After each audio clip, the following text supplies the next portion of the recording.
Lidah dipotong karena memuji Rasulullah Sallallahu Alaihi Wasallam dengan lantunan syair salawat.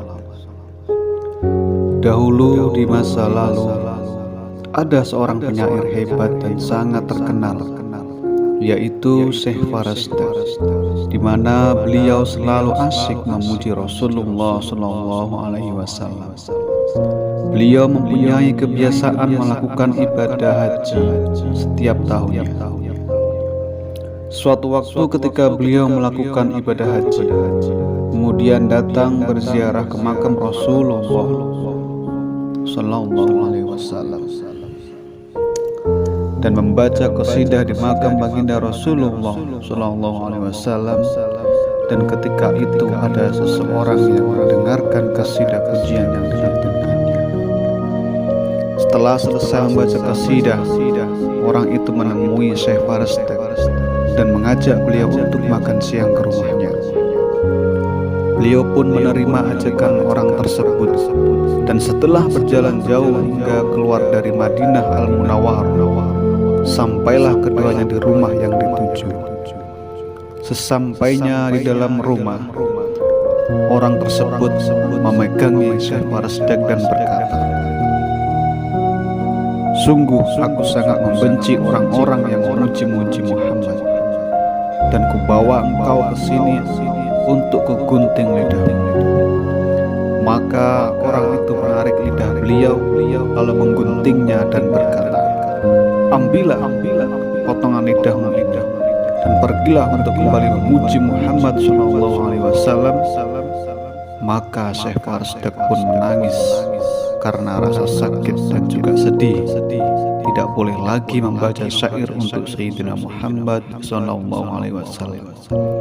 Kemudian beliau datang ke makam Rasulullah SAW seraya berdoa, "Ya Allah, jika penghuni makam ini tidak suka atas pujian-pujian yang aku lantunkan untuknya, maka biarkan aku tidak lagi boleh berkata-kata seumur hidupku, karena aku tidak memerlukan lidah ini kecuali hanya untuk memujimu dan memuji Nabi-Mu.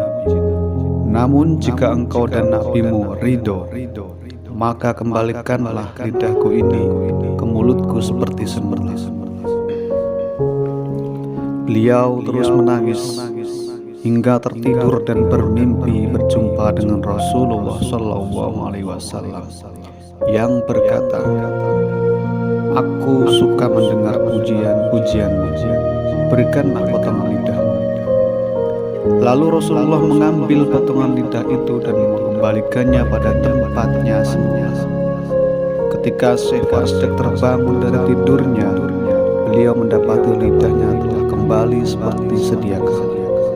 Maka beliau pun bertambah dahsyat memuji Rasulullah SAW hingga di tahun selanjutnya beliau datang lagi menziarahi makam Rasulullah SAW dan kembali membaca pujian-pujian untuk Rasulullah SAW. Dan di saat itu datanglah seorang yang masih muda dan gagah serta berwajah cerah menemui beliau dan mengajak beliau untuk makan siang di rumahnya. Beliau teringat kejadian tahun yang lalu, namun beliau tetap menerima ajakan tersebut, sehingga beliau dibawa ke rumah anak muda itu. Sesampainya di rumah anak muda itu, beliau dapati rumah itu adalah rumah yang dulu pernah beliau datangi lalu lidah beliau dipotong.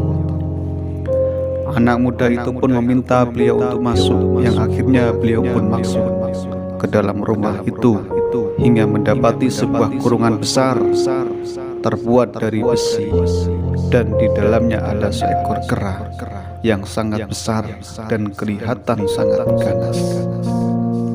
Maka anak muda itu berkata, "Engkau lihat kera besar yang ada di dalam kandang itu.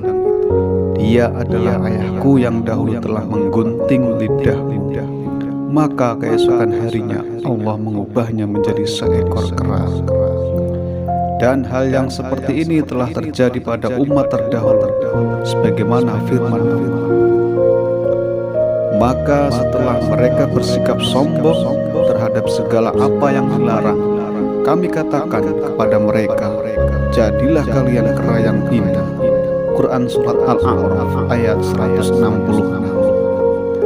Kemudian anak muda itu berkata, jika ayahku tidak boleh sembuh, maka lebih baik Allah matikan saja.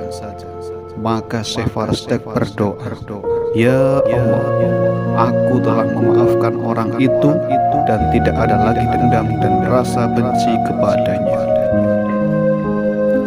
Dan seketika itu pun Allah mematikan kera itu dan mengembalikannya pada wujud yang semula.